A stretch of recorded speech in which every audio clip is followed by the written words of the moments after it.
Hey guys, and welcome to the Travel Show. Every Monday I'm talking about one of my favorite destinations around the world. I've been to quite a few places, so it's quite hard to pick what I should tell you about. But this week I decided to show you my Arctic Circle Trail in Greenland. And that's pretty much one of the more crazier trips I've done because we had a lot of snow. We did not bring snowshoes. I would not necessarily recommend it to to anyone to do this hike during the spring when you have a lot of snow. It's usually a hike that's done in the summer. I can quickly show you the map where it's located. So we can see Greenland. It looks really massive on this kind of map view, but that's because it's not in a globe view. And the Arctic Circle Trail is pretty much running between two cities. Usually people start from Kangerlussuaq.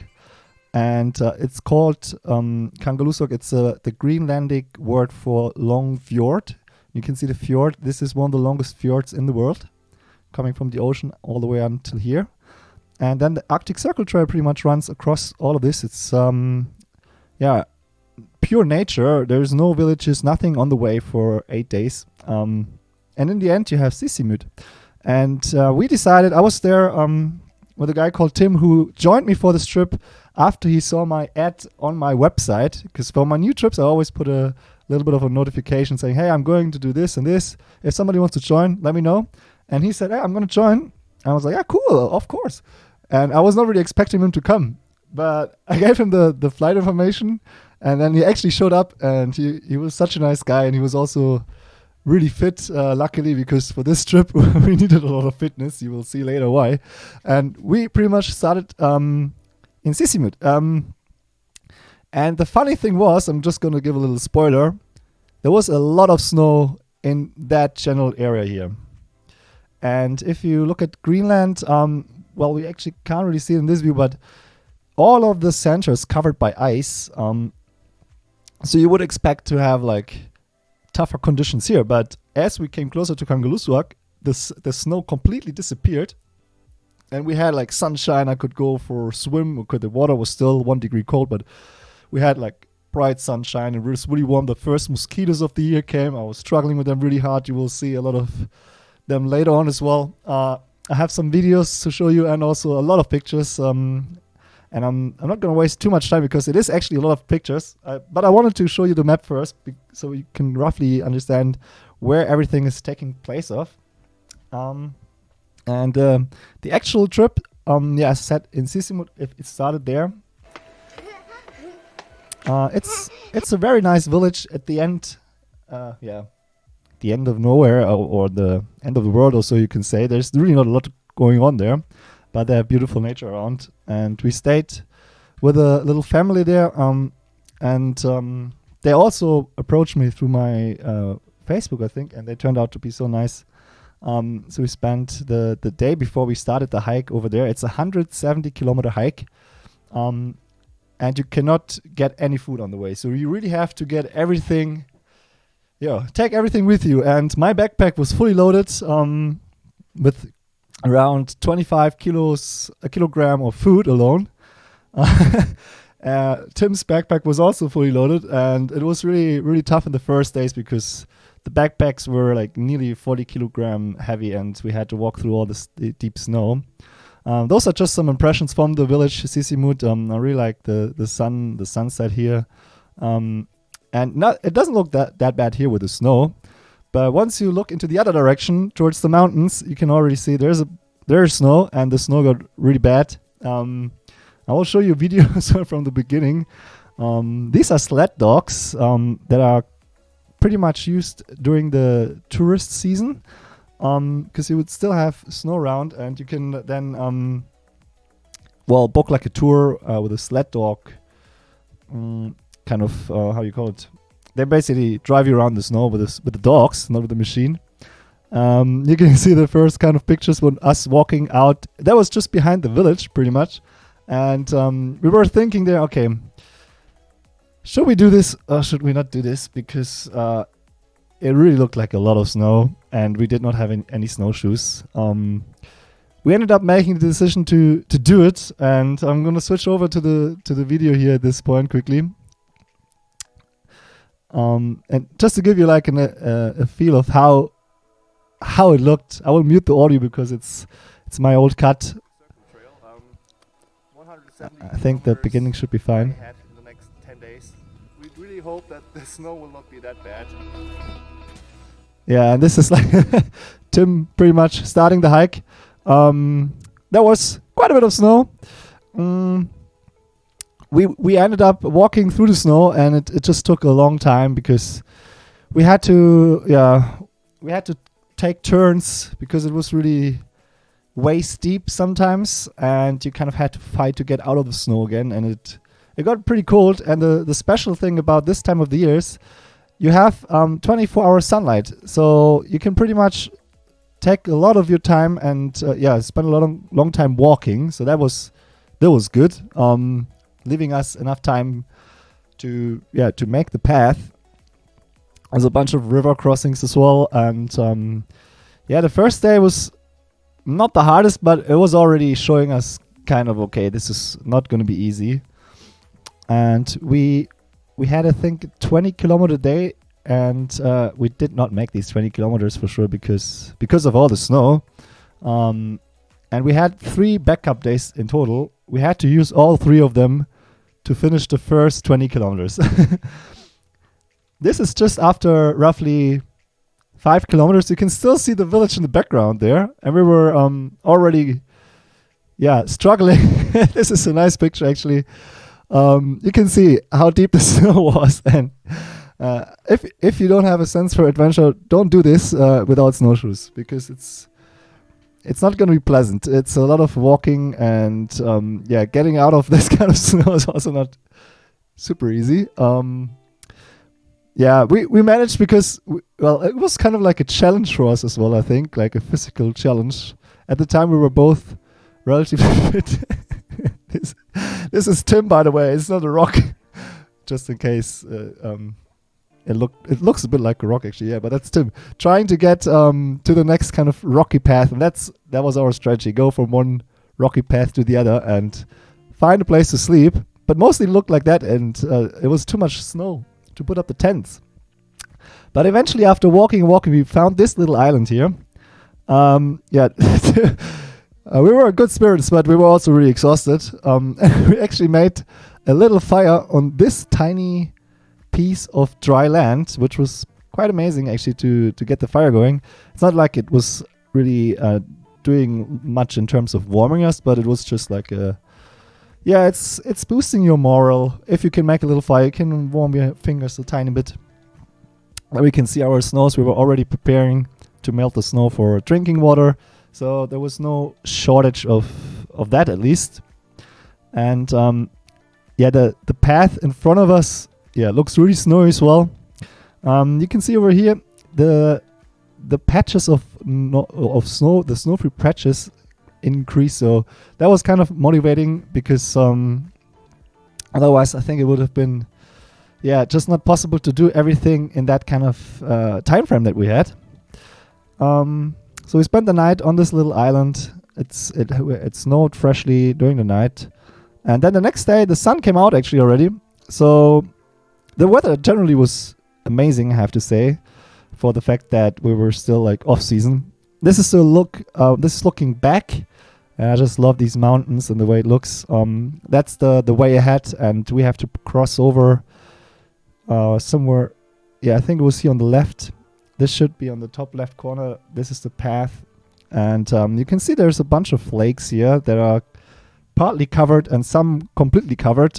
So it was really important to have our map with us and know where these lakes are situated, because you do not want to fall into the lake with your heavy backpack. And you can see here in the background, this is our little island where we slept, and you can also see our footsteps. This is actually another picture closer to the island, just when we left. I really like this one. Knee deep. Like, knee deep was actually fine. Like the waist deep part were the really hard ones. And that's just me trying to get to the next snow-free patch. Of course, our feet were always completely wet, as you can imagine. It's again our campsite from the first night, the only available spot that we could find nearby. And the next day was pretty much going uphill again.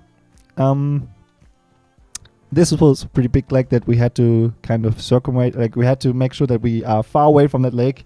So we walked a little bit on the edge of the hill, and you can see the mountains there are not like crazy huge. You know, it's I would say it's more hilly. This is me, by the way. I also look like a little rock over there. And then you keep going, following the footsteps. And what we've done was we always took turns. Because if you're the first one to walk, you're the one getting surprised if it's like the next step. If it could be a deep one, or there could be a rock underneath you. And if you have a deep step and you kind of sink into the snow, you always have to spend a lot of energy to get out of this hole again. And if you walk as the second person, you can pretty much, you know what's going on. You can just easily follow, and it saves a lot of energy.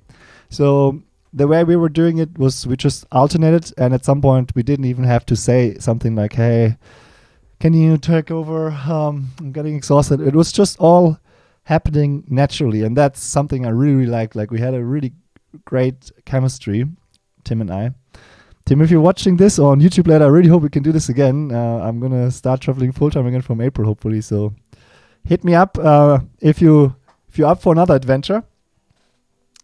So we're going up the hill here, and you can slowly see kind of the next stage of the hike, but it was really late already. It doesn't look late, but I think this picture was taken around 2 a.m. in the night, pretty much. And it never really got darker than this. So we were walking hours and hours, like 12, 13, 14 hours a day. And then at some point, whenever we find a spot like that where we like kind of have a flat ground and it's not snowy and maybe a nice view, because the view in there was really nice, we would just set up the tent and completely exhausted get some sleep. So we had the second night there. That was our second backup night, and the initial plan was to already be down the valley after the first day. But the snow kind of ruined that. And then on the way down, this, by the way, the kind of food that we had, in case you're wondering what was included, a lot of these ready meals that are really delicious. They're really expensive as well. You pay like €5 or €6 for one of these, but they're really good. You need a camping cooker for it, of course. And then I brought like potatoes. We had like cooked 2 kilos of rice, 2 kilos of pasta with pesto and all kinds of stuff. We had a lot of food actually, and every day when you eat the food, especially after breakfast, you will have such a relief, because it really takes off 3 kilograms off your shoulders, and you could really feel the difference every single day. Every day the backpack got lighter and we could walk faster, and at some point your body gets used to it as well, because you will get kind of strains and like everything will hurt with that much of a luggage at your back. Yeah, and then it was going downhill. The weather kind of became a bit worse again. Down towards the lake there, it's half frozen still. This is actually exactly in this situation. It was so windy, it was really hard to not fall down from the wind. And I had my sleeping pad next to my backpack, really tightly strapped. But somehow the wind managed to blow it off, and it was falling down into the lake there. So the nights were a bit more uncomfortable for me because of that. Without having this nice sleeping pad, it's an issue for me personally, because I need kind of a soft, cushioned bottom to sleep well. And then we continue, and then there's a few huts along the way. Those are usually completely booked during the summertime when people are doing the trek. Normally nobody's doing it off season in this weather. So the good thing was we had the huts completely for us. Normally you have to book the hut like half a year in advance or so if you want to get a spot similar to the ones in New Zealand maybe. But yeah, since we were there on our own, it was amazing. We could just use the huts. It was like a combination of camping and using the huts. And I still remember this day very, very fondly, because we always kind of, I'm not sure how we decided it, maybe with rock, paper, scissors or something. But this day it was my turn to be first. For this picture, I actually walked behind Tim to take a picture of him, but I was the one going in there first. And the very first step I take is basically going on that, like you can see already, this ice is melting like crazy fast. And I started walking, and after the first step, I'm crushing into like kind of a river until my waist, everything is completely wet. And then you walk like 12 hours in the day. In the night, in the morning, I had to remove the ice from my boots with my knife to be able to use my boots again. It was fun times. Well, I kind of like this kind of stuff, but that's what I said earlier. If you're not into like adventurous things, maybe do the hike in the summer instead. There you can see the hut again on the way now, looking back pretty much. An old fisher boat, I guess, which was sadly damaged. Can't really use it on this sneak peek. Later on, we're actually going to use a canoe on a 28 kilometer long lake where you can save a lot of time. There's a little kind of foxy thingy. Not really sure what it is, like an Arctic fox, I would imagine. The landscape kind of stays very similar. You have these hills, you have the river everywhere, but you can already see the snow nearly disappeared on the ground. It's still there on top of the mountains, of course, but on our path, the snow already, nearly completely vanished. It was still a bit snowy every now and then, but walking was becoming much easier. And we followed that river actually up on the hill a little bit just to get a better view. We had a lunch break there as well. And over here you can see the next hut, but to get there you have to cross the river. What a landscape. Hey Ladin, how are you doing? You can already see the hut here, and we had to cross the river to get there. And river crossings during this time of the year is also a bit of a challenge. You definitely should have some hiking poles, or just grab like a really sturdy kind of piece of wood. That works too, to cross these. That's another hut. I actually tried a sticky Nerumakak hut. I tried a sticky toffee pudding, which is one of my favorite desserts from England. And I actually, like, these outdoor food companies, they really offer nearly everything, including a sticky toffee pudding. I was like, what? Yeah, sticky toffee pudding? I'm going to try that. It was not as good as in a pub in England, of course, but it was still pretty tasty. And it's just such a nice boost of your morale to eat something like that after you burned calories for like 15 hours a day.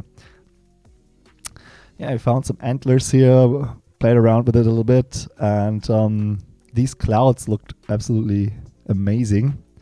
And from that moment on, it got really warm, actually. Really, really warm. And we had to deal with another challenge. This is a little snow rabbit here. And the other challenge was pretty much the mosquitoes, because doing this hike during the summer means that you will get completely wrecked by mosquitoes. If you Google Arctic Circle Trail, probably you will see some people wearing a hat with a mosquito net around it. And that's really what you need in the summer. And we were fortunate enough to be the first human beings for the freshly born mosquito wave, the very first one in the year. And they were hungry, man. And sadly for me, my kind of blood attracts the mosquitoes more than others, I guess. Tim didn't really get any bites, but I had like really thousands of bites everywhere. This is also a really nice landscape here just before we reach the next hut. And in that hut, we actually met other people. You can see them there in the corner. And they were waiting there for 4 full days already, waiting to get rescued, actually, because the girl did not feel well. She was feeling, she had like kind of, I don't know, some stomach problems or so. And they asked us, how's the path from here to the rest? And we said, that was like a lot of snow and a lot of work. How was it on your end? And they said, what, you had snow?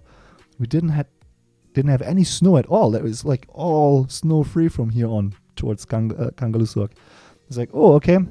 And then we told them about our waist-deep snow adventures, and pretty much told them that they probably should wait here for the helicopter, because what happens is the helicopter will come out after a certain amount of time. So you basically tell them, I'm going to do the Arctic Circle Trail. Normally takes like 10 days or so. And if you're not there, if you don't go to the rangers on the other end after a certain amount of days, they will send out the helicopter to look for you. And so they were pretty much just waiting for the helicopter. It will be really expensive. Hopefully the insurance covered it. We met them on the plane back afterwards, and the helicopter actually came to get them out. But yeah, we were kind of resting there, drying everything. You can see this kind of the boots hanging up over the. That's actually, now that I'm looking at it, it's a bit disgusting, but yeah, we had to dry our stuff somehow. That's my one kilo of pasta for the next day. So it was a nice place to recharge and get ready for the next hiking days. We can see the moonrise here, fresh and bright and early morning. Barely any snow around anymore. We could make a lot of progress pretty fast. And we both walked quite fast, and yeah, it was actually good. We could catch up because we used all the backup days in the beginning, as you remember. So we didn't want to be any more delayed there. Oh, and there's a lake coming up. This is I like this picture. It's just showing you a little bit the path that we were supposed to take, but we ended up getting a bit lost. We wanted to take a shortcut, so we went up this mountain to take a shortcut, and it was actually really worth it. So bad we got lost pretty much, and we had to camp there, but it was super worth it because we could see like a little glimpse of the ice sheet that covers all of central Greenland. I think like 85% of Greenland or something like that is covered completely by ice. So you have to imagine there are mountains, and on top of the mountains is an ice sheet. It's crazy to believe. And this is the very beginning of that ice sheet. And you cannot really see it normally on the Arctic Circle Trail, but because we got lost there and we slept on that mountain, we could actually see the ice sheet, which was amazing. And we had the view on this nice little fjord here. Everywhere you look, it's kind of all barren mountain landscapes.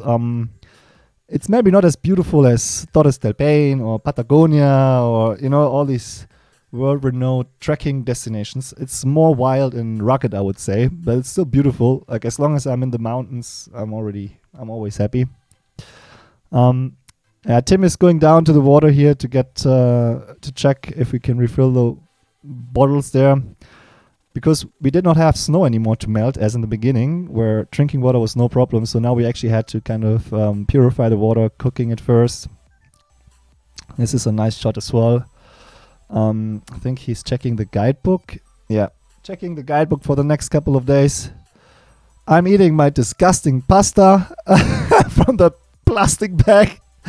If you look at my face, it really looks like it was a delicious pasta. But hey, it got the job done, It gave me energy. Our view from the campsite, pretty much, where we got lost. But man, sometimes getting lost in life is actually really nice, especially if you get lost on a place like that and you have a view like this. So it was all good. And we did make progress because we kind of had this shortcut anyway. We just passed the mountain that you would usually not really pass. And this was about the time when we got down into this valley when the mosquitoes started to hit. So this is the first selfie with me, and you can actually see the mosquito hovering right next to my face. And man, I actually told Tim at some point, Tim, I need to literally run through this valley. It was like a moor, so all the ground was boggy. So you would step into this was all wet here. And we came around the corner from here, and I walked, instead of going along the hiking path, like zigzagging, I just walked in one straight line as fast as I could to get up high on the mountain again. And I was completely walking through all of these wet patches, but I didn't care. I had to get up high because the higher you get, the colder it gets. And mosquitoes don't like the cold. And it actually worked. Once I got up to this little mountain here, the mosquitoes not disappeared, but got much less. We found another hut.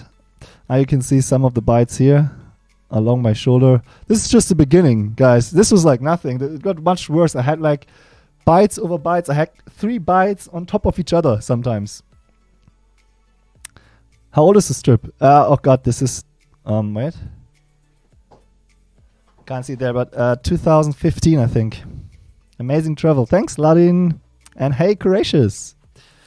You didn't miss it. You missed maybe the beginning, but I'll upload it on YouTube as well.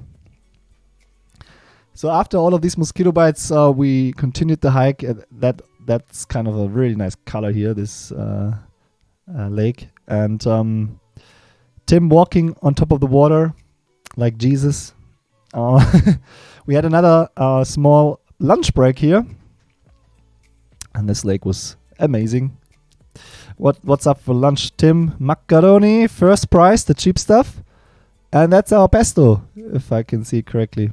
We even brought like salt and pepper. We were prepared. Beautiful reflection of the mountain here. And that was a really nice spot for lunch break. Oh, and now the lake.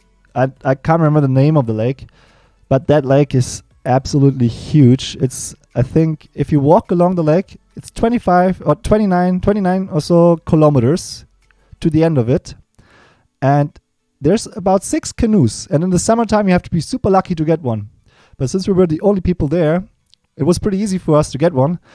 We had 2 problems. One problem was the ice on the lake. So there was only like a small path on the edge of the lake where we could actually use the boat.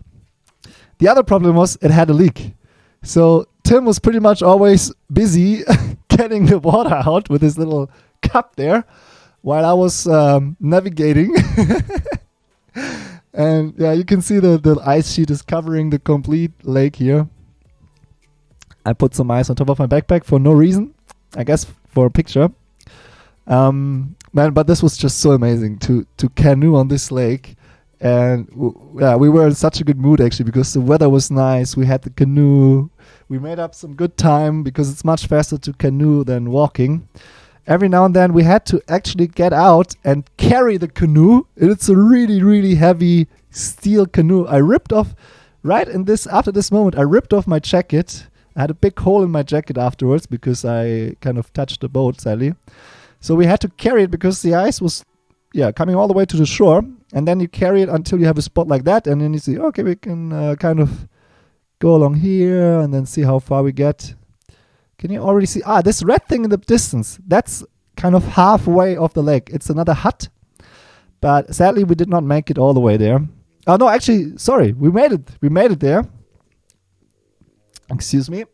But afterwards, we had a little bit of a problem. This was also part of our 40-kilogram backpack, the rum. Yeah, and here I decided to go for a swim. It's 1 degree cold water, and I can show you the little video part of this section as well. Let's see. Where is it? That was our wild camping spot. Okay. Yeah, maybe let's have a look at this part. I hope I don't have too much copyright protected music. And it's actually an icebreaker. The ice is pretty thick. And we came all the way from the back. Tim is making sure we're not sinking. I'm making sure we got it on camera if we sink. Oh. Yeah, I will mute the sound here because I don't want to be taken down again. Yeah, so we had to carry the canoe here. Yeah, and this is my little swim. I still have music there, sadly. I tried to get on top of the ice shelf, which obviously didn't work because you could already see it. It was really, really... Yeah, it's not really solid anymore, so it doesn't hold your weight. Yeah, getting out the water. And then on the next day when we left the hut, this was the most amazing part. I don't think I have music on this stage because the wind shifted and it pushed the ice towards us, so we were sitting there and we could see the ice moving. Shit, I have music behind it, but I hope you can still hear the cracking a little bit. There should be another part where you can here. This is just this was really amazing to see this ice moving the rocks away. And that was pretty much the end of our boat trip because the ice completely pushed towards our way, and from there on we could not continue anymore. I have to change the music because we're gonna get my Indian stuff here, so that this I will cut this out for YouTube. All right, so that was the little adventure swimming in the 1 degree cold water in Greenland. You can see in the look of my face, it was really cold. Yeah, and as I just showed you in the video, the ice kind of stopped us from using the canoe, and we had to leave it behind and then continue on foot. You can nicely see in the background here, you pretty much just walk along the lake for a very long time. If you don't have a canoe, it takes 1.5 days to walk it. I like this picture as well. You can really, all the different colors in the lake looks really nice. So we continued along the lake. The lake was one of the highlights, I have to say. I really enjoyed that.